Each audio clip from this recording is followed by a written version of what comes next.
السلام علیکم ورحمۃ اللہ وبرکاتہ۔ خیر مقدم ہے آپ کا فدا نامے میں۔ دوستو، آج کے اسٹوڈیو میں ہم سلطان محمد فاتح قسطنطنیہ کا ذکر خیر کر رہے ہیں۔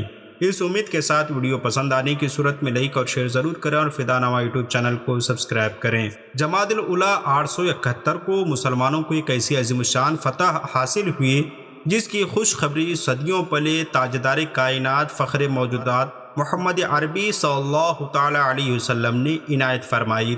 صحابہ اکرام رضوان اللہ تعالی علیہم اجمعین کے دور ہی سے تاجدار کائنات صلی اللہ علیہ وسلم کی اس مبارک حدیث کو پورا کرنے اور اس عظیم فتح کو حاصل کرنے کے لیے مختلف ادوار میں جنگیں ہوتی رہیں، مارکے ہوتے رہے، لیکن یہ فتح ایک نوجوان سلطان کا مقدر تھی جو پختہ ارادہ، عزم و ہمت، جرأت و بہادری اور استقلال کا پہاڑ تھا۔ مسلم امہ کے نوجوانوں کے لیے سلطان محمد فاتح کی زندگی ایک کھلی کتاب ہے، جس رخ سے چاہے پڑھو، عنوان جو چاہے دو۔ کیا آج کے اس معاشرے میں کوئی سوچ بھی سکتا ہے کہ ایک 11 سالہ نوجوان بچہ ایک بہترین سپاہ سالار بھی ہو سکتا ہے، اور مسلمانوں کا سپاہی بھی اور ایک صوبے کا گورنر بھی؟ یہ مسلمانوں کا وہ عظیم الشان دور تھا کہ بچہ جب پیدا ہوتا تھا تو اس کی ثقافت اور نظریہ اس کو منتقل کرنا شروع کر دیا جاتا تھا۔ جب بچہ بولتا تھا تو وہ اپنی ثقافت اور نظریات کا علم بردار بن کر بولا کرتا تھا۔ سلطان محمد فاتح کی عمر اس وقت صرف 11 برس ہی کی تھی جب اس کے والد سلطان مراد نے اس کو عماسیہ ریاست میں گورنر اور سپاہ سالار بنا کر بھیجا۔ جب وہ 19 برس کے ہوئے تو خلافت عثمانیہ کا تخت سنبھالا، اور اس وقت قسطنطنیہ کا بادشاہ قسطنطین تھا۔ قسطنطنیہ یعنی آج کا استنبول ایک نہایت اہم شہر تھا۔ ارطغرل کی اولاد خلافت عثمانیہ کے یہ سلطان فتوحات پر فتوحات کر رہے تھے، لیکن یورپ کی طرف ابھی قدم نہیں بڑھا رکھے تھے، کیونکہ یورپ کا دروازہ یہی شہر تھا۔ لیکن یہ شہر فتح کرنا بے حد مشکل تھا۔ اس شہر کی فصیلیں بہت مضبوط تھیں، اس کے صرف ایک طرف خشکی اور باقی جانب سمندر کی ہونے کی وجہ سے مشکلات بھی تھیں۔ کئی دفعہ اس شہر کو فتح کرنے کے لیے لشکروں کے لشکر آئے اور اس شہر کی دیواروں سے ٹکرا کر واپس چلے گئے۔ قسطنطنیہ کے بارے میں مشہور ہو گیا تھا کہ یہ شہر فتح ہو ہی نہیں سکتا۔ حضرت پیارے نبی صلی اللہ علیہ وسلم نے اپنی زندگی میں فرمایا تھا، مسند امام احمد بن حنبل میں ہے کہ یقیناً تم قسطنطنیہ فتح کر لو گے، وہ امیر بھی کیا با کمال ہوگا، وہ لشکر بھی کیا با کمال ہوگا۔ اس حدیث رسول صلی اللہ علیہ وسلم کی وجہ سے ہر مسلمان بادشاہ، خلیفہ، سلطان نے کوشش کی کہ اس حدیث پاک کا مصداق ٹھہرایا جا سکے۔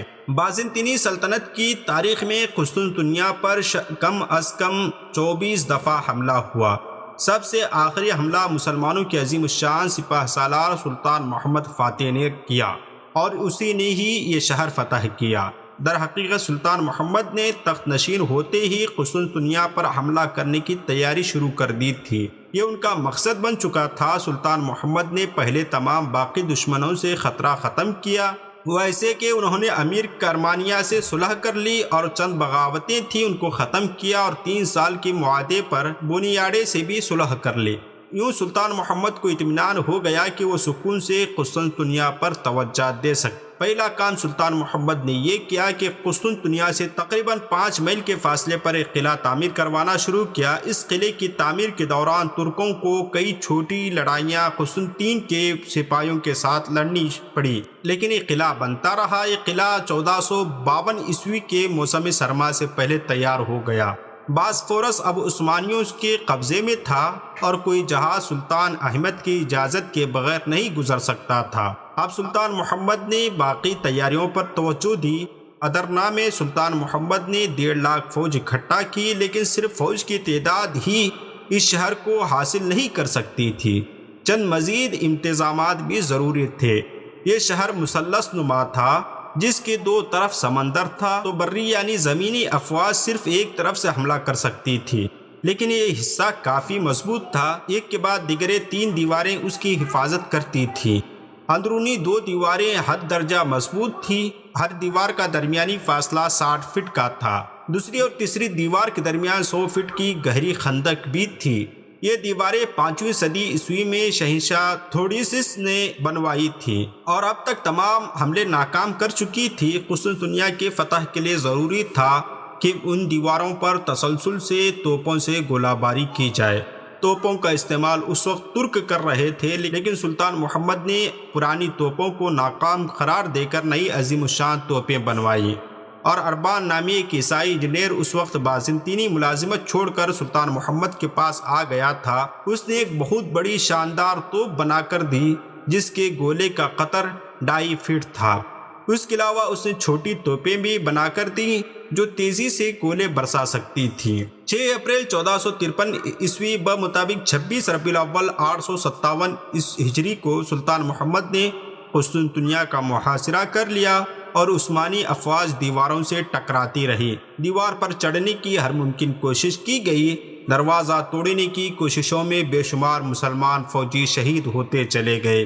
کئی مرتبہ مشیروں اور وزیروں نے مشورہ دیا کہ آپ پیچھے ہٹ جائیں، ایک قلعہ فتح کرنا ممکن ہی نہیں ہے، لیکن مسلمانوں کا یہ عظیم الشان سلطان، جو اس وقت میدان میں سپہ سالار کا کردار ادا کر رہا تھا، استقامت کا پہاڑ بن کر دشمن کا مقابلہ کرتا رہا۔ سمندر کے پانیوں میں بھی جھڑپوں کا سلسلہ جاری تھا۔ جمادی الاولیٰ 29 میں 1453 عیسوی کو محاصرے کے 54 دن ہو چکے تھے۔